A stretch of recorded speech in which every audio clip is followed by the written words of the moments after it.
이 이야기는 67세 김남수 씨의 이야기입니다. 평범한 날 갑자기 몸이 이상해졌습니다. 그날도 평소처럼 점심을 먹고 동네 마트에서 장을 보던 중이었습니다. 그런데 계산대 앞에서 갑자기 머리가 핑 돌았습니다. 순간적으로 식은땀이 나고 뭔가 시야가 좁아진 느낌, 심장이 두세 박자 빠르게 뛰고 한쪽 다리가 얼얼하게 저릿했습니다. 67세 김남수 씨는 순간 멈춰섰습니다. 이게 뭔가 잘못된 거구나. 그때 처음 느꼈습니다. 몸이 보내는 신호라는 걸. 김남수 씨는 은퇴한 지 5년째 되는 해를 살고 있었습니다. 건강은 나쁘지 않다고 여겼습니다. 산책도 하고 텃밭도 가꾸고 가끔 손자에게 군고구마도 구워주는 따뜻한 할아버지. 아침엔 식빵과 잼, 점심엔 국밥이나 라면, 저녁엔 밥 2공기와 진한 찌개 1그릇, 디저트로 과일 주스나 과자 1~2개. 식사는 소박하다고 생각했지만 사실 정제된 탄수화물과 당분이 몇 끼니 들어있었습니다. 그런데도 그는 혈당에 대해 한 번도 걱정해본 적이 없었습니다. 혈압이 조금 높다고 들은 적은 있어도 나는 당뇨랑 상관없는 사람이라 믿고 살았죠. 하지만 이상한 일은 계속됐습니다.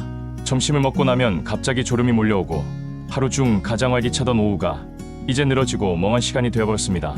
또 한 번은 등산 중 평소보다 훨씬 빨리 숨이 찼고 밤에는 자다가 심장이 빠르게 뛰는 느낌에 잠에서 깼습니다. 그는 처음으로 검색을 해봤습니다. 직후 졸림, 어지럼증, 손발 저림, 식은땀. 그리고 검색 결과에 하나의 낯선 단어가 반복적으로 등장했습니다. 혈당 스파이크. 식사 후 갑작스럽게 올라가는 혈당. 그게 반복되면 췌장이 지치고 당뇨로 이어진다는 설명. 그는 믿을 수 없었습니다. 나는 당뇨가 아니니까, 내 식단은 그렇게 나쁘지 않으니까. 하지만 며칠 뒤 결국 그는 가까운 내과를 찾습니다. 혈압을 재고 체온을 재고 가볍게 증상을 설명한 뒤 체열을 하고 돌아왔습니다. 하루 뒤 병원에서 걸려온 전화. 의사는 말했습니다. 공복 혈당이 134, 식후 혈당은 212입니다. 경계선입니다. 당뇨 전 단계입니다. 김남수 씨는 머릿속이 하얘졌습니다. 나는 그냥 점심을 먹었을 뿐인데 그의 당은 그렇게 올라가고 있었던 겁니다. 조용히, 그리고 분명하게. 당이라고 하면 대부분 설탕, 케이크, 사탕을 떠올립니다. 하지만 김남수 씨가 먹었던 음식 중 정작 달지 않지만 당이 빠르게 올라가는 음식이 많았습니다. 아침 식빵과 잼, 지려 1컵, 말린 과일 몇 조각, 과일 주스 1팩, 밥 2공기, 달달한 진미채와 간장 조림 반찬. 이 음식들에는 숨겨진 당과 정제된 탄수화물이 들어있었습니다. 특히 흰쌀밥, 국수, 밀가루처럼 당도가 느껴지지 않는 음식들이 오히려 혈당을 빠르게 치솟게 만듭니다. 달지 않기 때문에 더 위험한, 보이지 않는 당폭탄이었습니다. 김남수 씨는 병원에 다녀온 뒤 자신의 평소 식단을 적어보기 시작했습니다. 아침으로 식빵 2장과 잼 그리고 우유, 점심으로는 국밥 또는 라면에 밥 추가, 간식으로는 과일 주스, 떡, 아이스크림, 저녁에는 밥 2공기와 찌개 그리고 진미채 등. 그는 그동안 소박하게 먹는다, 나는 많이 안 먹는다고 생각해왔지만 사실은 당을 빠르게 올리는 음식들로 하루를 꽉 채우고 있었던 것입니다. 특히 문제는 음식의 순서, 조합, 섭취 속도에 있었습니다. 공복에 정제 탄수화물을 먼저 먹고 섬유질과 단백질 없이 단순한 탄수화물만 먹는 구조. 게다가 운동량도 적다 보니 이 당들이 췌장을 계속 자극하고 인슐린 저항성을 높이는 요인이 됐던 겁니다. 그는 처음으로 내가 먹는 방식이 잘못됐을 수도 있다는 걸 인정하게 되었습니다. 김남수 씨는 내과에서 의사에게 직접 물었습니다. 전 많이 안 먹었는데요. 그게 왜 이렇게 수치가 높은 걸까요? 의사는 차트를 펼쳐 보이며 설명합니다. 이건 식후 혈당 곡선입니다. 당을 갑자기 많이 먹으면 혈당이 급격히 올라가고 췌장은 그걸 막기 위해 인슐린을 확 분비합니다. 이걸 혈당 스파이크라고 해요. 그리고 이렇게 덧붙입니다. 이걸 매일 반복하면 췌장이 지치고 인슐린 분비가 무뎌지고 당이 계속 피해 남아있게 되죠. 그게 당뇨병입니다. 김남수 씨는 고개를 끄덕였습니다. 이해는 되었지만 막상 그게 자신의 몸 안에서 일어나고 있다는 사실이 무겁게 다가왔습니다. 달지 않아도 당이 되고 건강한 줄 알았던 음식이 병의 시작일 수 있다는 것.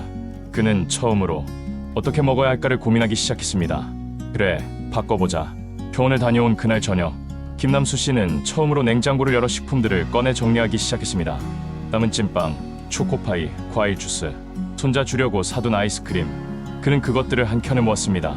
그리고 메모지를 꺼내 이렇게 적었습니다. 다음 장보기에선 당분 첨가 제품 금지. 그날 밤 그는 유튜브에서 혈당 낮추는 음식을 검색하기 시작했습니다. 브로콜리, 귀리, 병아리콩, 현미밥, 두부, 아보카도, 시금치, 계피물. 그는 낯선 재료들의 이름을 받아 적으며 자신의 식탁을 처음으로 다시 설계해보았습니다. 김남수 씨는 그 다음 말부터 새로운 방식으로 식사를 준비했습니다.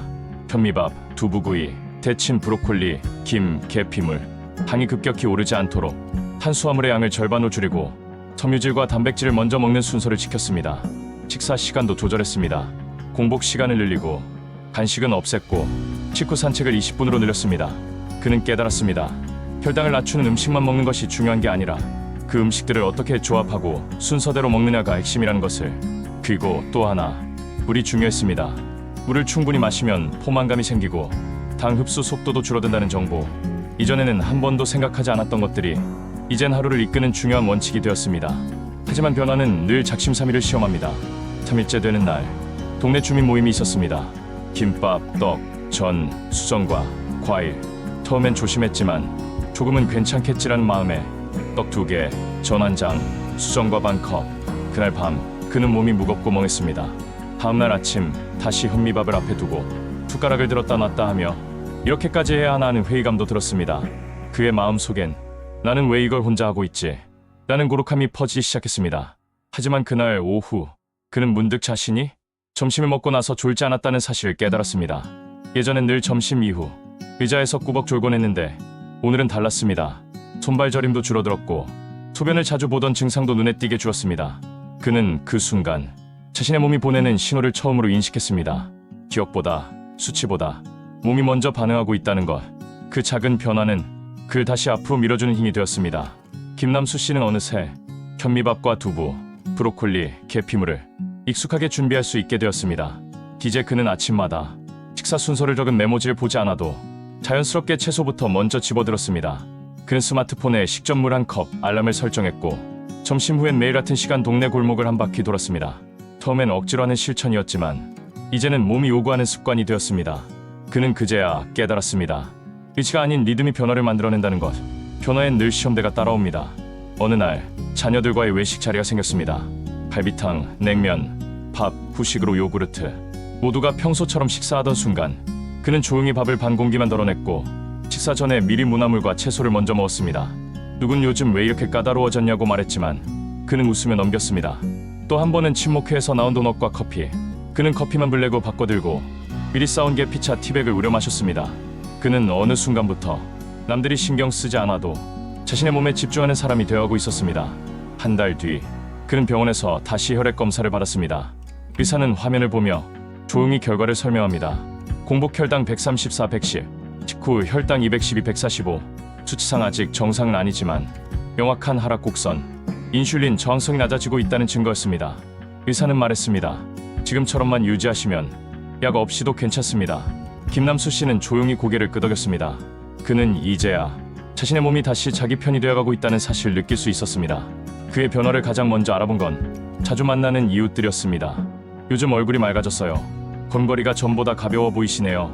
그는 동네 작은 건강밴드에 자신이 먹는 식단 사진을 공유하기 시작했고 계피물 만드는 법, 브로콜리 찌는 시간, 밥은 반 공기부터 시작 같은 팁들을 글로 남겼습니다.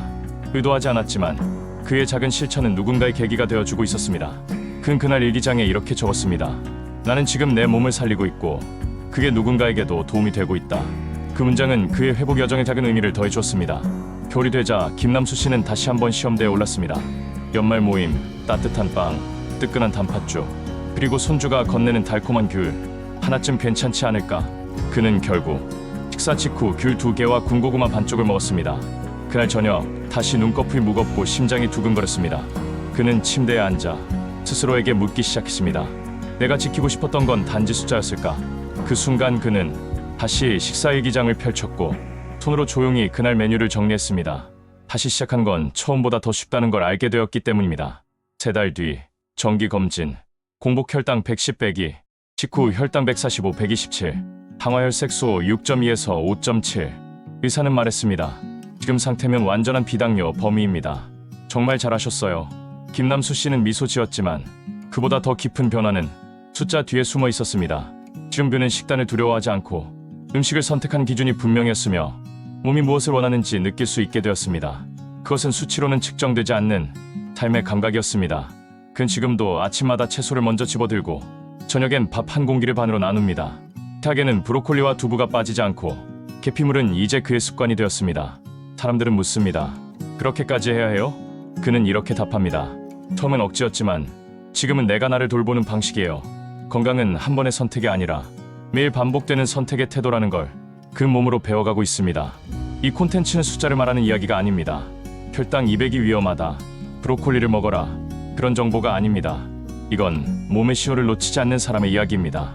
작은 피곤함, 잦은 졸음, 식후의 멍함. 그 모든 건 우리 몸이 보낸 경고였고 그 신호에 귀 기울인 사람이 다시 회복을 만들어냈습니다. 지금 당신도 무심코 넘긴 그 신호에 한 번쯤 멈춰볼 수 있다면 이미 회복은 시작된 것일지도 모릅니다. 건강에 관한 사연을 더 듣고 싶다면 구독과 좋아요 눌러주세요.